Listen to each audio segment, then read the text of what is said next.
Okay, not a bad morning down here along the Atlantic City Boardwalk in December, a few days before Christmas. Nobody out on the boardwalk, few people riding bicycles. That's looking south, and you can see not a whole lot going on, just the locals. And I'm gonna get down on the beach here. We had some waves last night and see if there's any areas holding some targets. Well, you know, you gotta love this weather in December. It's gonna be up in the high 50s today. It's only a few days before Christmas. Sun's out. It's not quite Florida weather, but hey, I'll take it. So let's take a look down here. Still looking pretty flat, but I'm gonna give it a shot. See if I can find any low spots that might be holding some targets. This is what I'm looking at down in here. You can see pipeline. Beach is pretty far down. It's not too bad. Still pretty flat from this angle. We'll see what it looks like when I get down there.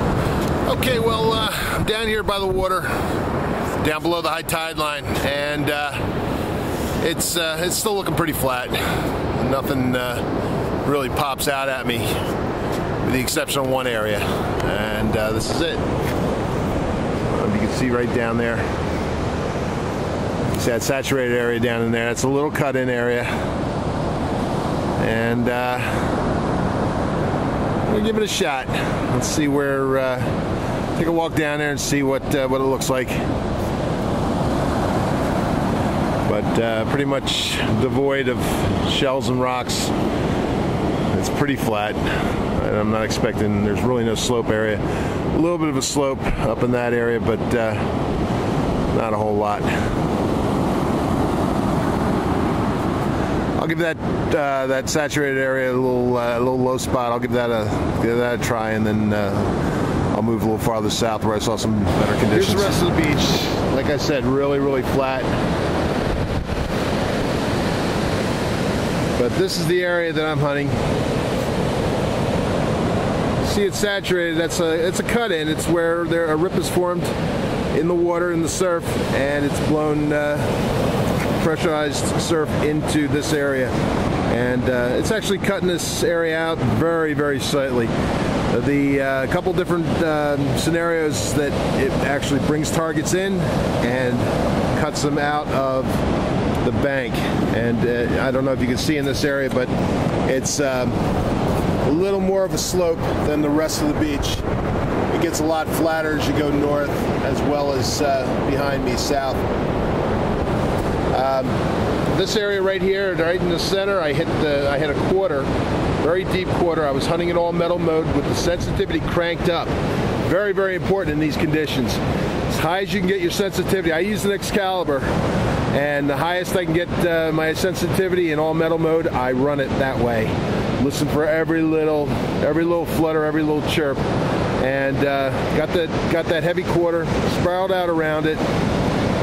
Only managed a couple more non-ferrous targets. One turned out to be a penny. The other one turned out to be this little, I don't know what this is. It's a little elephant pendant, I guess.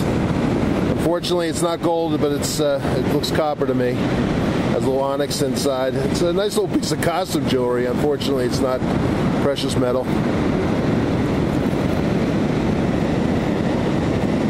At any rate, I'm going to keep working this real slow. I'm digging non-ferrous targets. Big difference from the rest of the beach. The flat part of the beach, there really wasn't a whole lot to dig. But in here, you know, there are some deep targets to be had. So I'm just going to keep working through here, and we'll see how it goes. I'll work this until it dries up, and then I guess I'll move south. See you on the flip side. You know, moving around when the conditions basically suck is so very important. You know, that you really got to spot your beaches. You really got to look for the spots that look like they may produce. There's not a lot happening today, but I'm going to go down in here. this area down in here. You can't really tell from here, but it looks like somebody else has been digging out there. There's a little bit of a ridge, and I can see the slope in that area. So I also spotted that from the pier a little earlier. So let's go down. Okay, well, it looks like somebody definitely skimmed their way through this area. See some holes. I got 1, 2, 3, 4, 5, 6, 7, and they didn't even work a tight pattern. So they just kind of zigzagged through it, and I can see where a coin line is setting up in here. So, or at least the target line. I don't know if it's all coins, but I think this warrants a little closer examination. So, what I'm going to do, I'm going to get in there and see what